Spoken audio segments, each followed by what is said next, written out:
우리가 공부할 때, 그러니까 우리가 초, 중, 고 때와 지금의 공부 환경은 많이 달라졌죠. 지금 너무 공부 환경이 좋죠. 내가 공부하려고 맘만 먹으면은 공부 못할 이유가 없을 것 같죠. 지금 우리가 생각하기에. 실제로 제가 공부할 때는요, 이런 인터넷도 없었고, 제가 중고등학교 때는 인터넷도 없었고, 인강 이런 건 없었어요. 아예 상상도 못 했었습니다. 인강 이런 것들은. 그러니까 공부할 수 있는 환경이 별로 좋지도 않았어요. 그런데 그때와 지금의 공부하는 아이들을 보면은 별로 지금 환경은 너무나도 좋아졌는데 그렇게 결과는 그때나 지금이나 별반 없다고 보여져요. 왜 그럴까요? 어떤 이유 때문에 그럴까? 환경이 좋아졌으면은 결과가 좋아져야 맞잖아요. 우리가 논리적으로 봤을 때. 그런데 분명한 것은 그때나 지금이나 별 차이가 없더라는 거지. 아니, 오히려 우리 그때는 하고자 하는 욕구들이 더 강해서 오히려 그때 개천에서 욕난 애들이 더 많았어요. 지금보다. 왜 그럴까?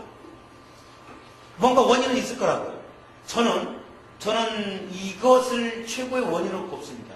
뭐냐면은 너무 공부 환경이 너무 좋고 너무 좋은 자리들이 너무 많아요. 참고서도 너무나도 퍼펙트한 참고서가 딱 핵심 요약 쫙 정리되어 있고, 그렇죠? 뭐 공식 아주 퍼펙트하게 정리되어 있는 자료들이 너무 많죠. 참고서들이. 그러니까 우리 아이들이 그것을 어떻게, 우리는 야, 너 이 공식 이해해야지. 이해해야 된다고 하죠. 이해식 공부를 우리는 주문하잖아요. 그런데 그것을 이해하려고 이렇게 하다 보니까 내가 이해했다고 착각하는 경우가 많더라고요. 자꾸 암기하려고 하는 거죠. 너무나 퍼펙트하게 돼 있으면 이대로만 나는 그냥 암기하면 되잖아. 기억하면 되잖아요. 나도 모르는 사이에 그것을 내가 암기식 공부를 하고 있더라는 거지. 그러니까 어떻게 돼요? 내가 이해를 하고 있다고 착각하는 경우가 많이 있는 거지. 나도 모르는 사이에. 선생님들도 그게 안 보였던 거지. 너무나 환경이 너무 좋은 거예요. 내가 뭔가 공들여서 주의를 기울여서 딱 공부를 하려는 것이 없는 거지. 그것을 뺏어버린 거지. 너무 퍼펙트하게 돼서. 편리함이 너무 많은 거죠. 자, 공부라는 것은 공사, 공정의 뜻을 하는 이 공자와 부역, 노역의 뜻을 보는 부자, 이게 아비부자도 있지만은 부역, 노역의 뜻도 있습니다. 이 한자가 합쳐져서 공부라고 하죠. 이것은 이 한자를 보면은 공들여서 하는 힘든 일입니다. 공부가 그러니까 근본적으로 공부는 힘들어. 근데 힘든데 뭐해서 이 공들여서 하는 힘든 일이라는 거죠. 이 공들인 일을 지금 빼버렸다는 거죠. 너무 좋은 환경이 있어서 공들이는 걸 빼버렸어요. 공을 들여야 공부가 되는데 공들이는 일이 없더라는 거지. 그러니까 이 좋은 환경 속에서도 효과가 안 나오는 거예요. 공을 안 들이니까. 공들일 기본적인 그런 권리를 지금 우리가 뺏어버린 거예요. 편리함으로. 공들인다는 것은 뭐냐면요. 청각주의력, 시각주의력, 행동학주의력, 그리고 개념도 일으키죠. 공들이는 거 아니에요, 이게. 힘든 일인데, 그냥 반복적으로 하는 것은 그냥 힘든 일이에요. 그건 공부 아니야. 그냥 노역이에요, 노역. 그래서 제가 첫 시간에 기억나십니까? 아이들이 공부도 안 해봤는데 어떻게 공부 못하냐고. 누가 감히 그 평가하냐고. 이렇게 공들인 일을 쏙 빼버리고 아이들한테 공부라고 형식적인 것을 갖다 강요만 하는데 그게 무슨 공부야. 우리 아이들은 공부라는 것을 해보질 않았어요. 공들이는 일을 해보질 않았다는 거지. 그러니까 아이들이 공부 못한다고 평가할 자격도 없는 거예요. 이 공들인 일을 해줘야 되는 겁니다.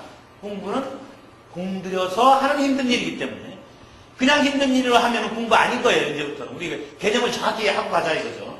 그러니까 내가 지금까지 한 것들을 잘 이제 오늘 정리를 해보시면요, 이 아이들이 여기에다 어떻게 공들이게 만드느냐 이겁니다. 아이가 공을 들여야 되는 거죠. 그러면 공부는 학습자 입장에서는 누가 뭐라고 해도 힘들고 어렵고 하기 싫은 문제지. 그렇죠? 왜? 근본적으로 원천적으로 힘든 일이기 때문에 그렇습니다. 학습자 입장에서는 공부는 힘들고 어렵고 하기 싫은 겁니다. 그럼에도 불구하고 공부는 해야죠. 그렇죠? 해야죠. 여러 가지 요인들이 있지만 앞에서 그 해왔었던 그런 것들에 기인해서 공부는 해야죠. 자기가 학령기 때는 공부는 반드시 해야 됩니다. 근데 학령기 때 지금 공부를 하지 않고 성장되니까 후회하더라는 거 아니에요. 어쩐 형태든 자기 조절 능력을 갖춰서 공부는 학령기 때 해야 되는 겁니다. 이유야를 떠나서 이유를 몰라도 해야 되는 거죠. 그렇죠?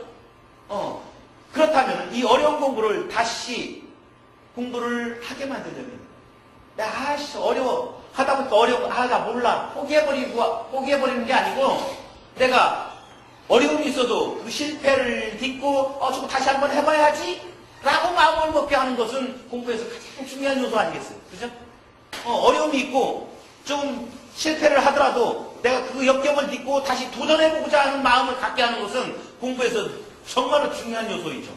이 마음을 우리한테 심어줘야 되는 거죠. 이 마음이 없어서는 지금 바로 공부하지 않아요. 그렇죠? 이 마음이 있어야 되는 거야. 이 마음을 어떻게 심어줄 거냐 이거. 자, 그동안 쭉 어제하고 오늘 쭉 해왔던 것들이 종합보면은 다 좋은 얘기인데 좋아. 그 다 좋은 얘기들 했잖아요. 지금 이 좋은 얘기들이 그러면 실전에서 우리 아이들과 내가 지금 어떻게 해야 되는 거야? 예습과 복습을 지금 강조했는데 예습과 복습을 내가 하기만 하면은 나도 공부 잘할 수 있죠. 내가 모르는 거 아니지. 내가 알면서 내가 지금 안 되는 게 문제잖아요. 그죠? 그렇다면 좀 더 효율적인 방법 그리고 효과적인 방법을 선택을 해서 효율적인 방법과 효과적인 방법은 사람마다 다 다를 수는 있어요.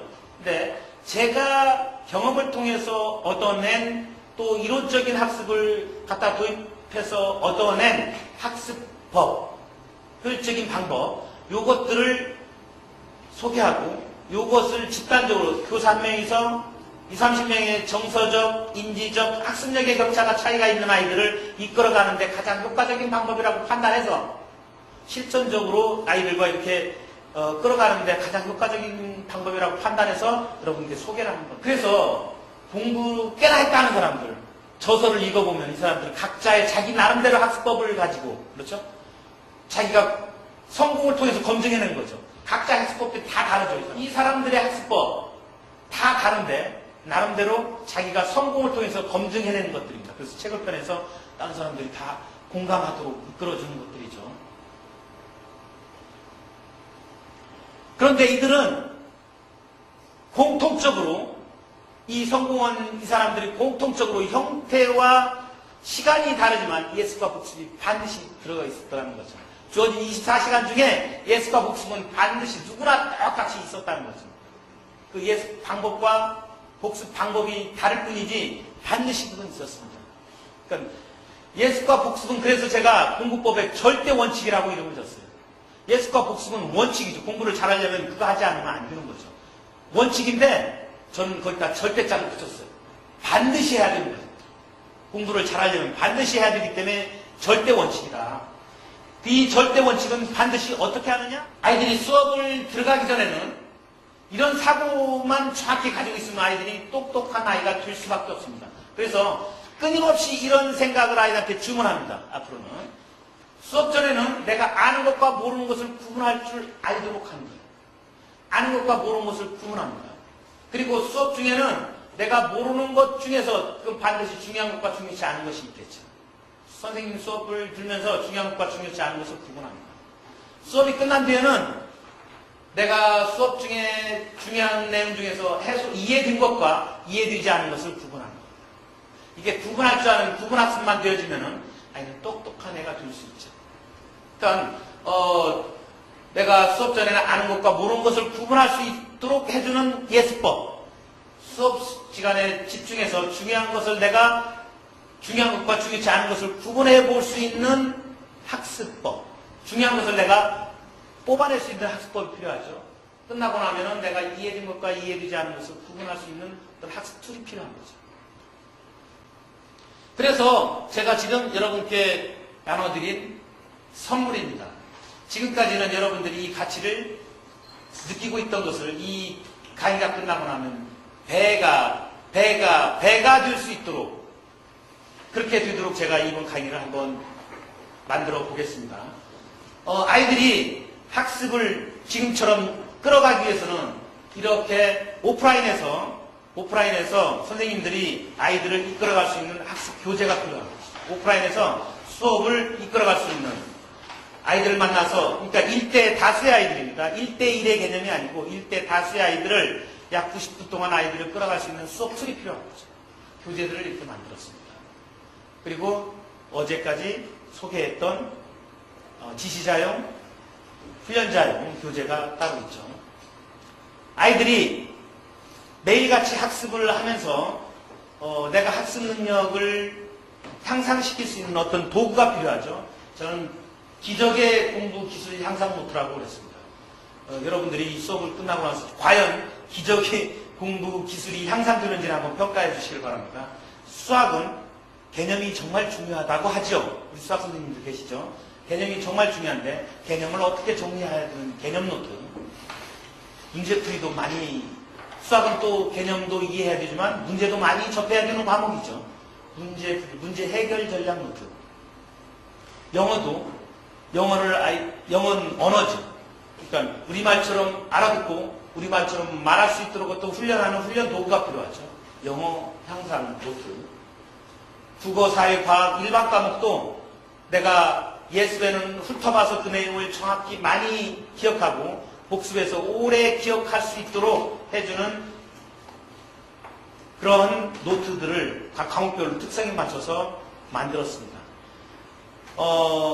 지난 시간에도 제가 말씀드렸듯이 우리 아이들의 학습 효율이 없는 것은 공을 들이지 않기 때문에 그렇습니다. 너무나 좋은 자료들이 나와 있어서 아이들이 공 들이는 권리를 뺏어버렸어요. 아이들은 여러분 접해보셔서 알겠지만요. 숙제를 내주는데 아주 숙제는 반드시 해보죠. 성적이 좋은 아이들일수록. 숙제를 하는 것은 숙제를 내준 그 미션을 수행하기 위해서 칸을 잘 채워오죠. 아이들이. 칸 채우는데 아주 능사합니다. 칸 채울 내용이 더 없으면 글씨라도 크게 채워서 칸을 채워갑니다. 숙제를 검사하기 위해서 아이들이.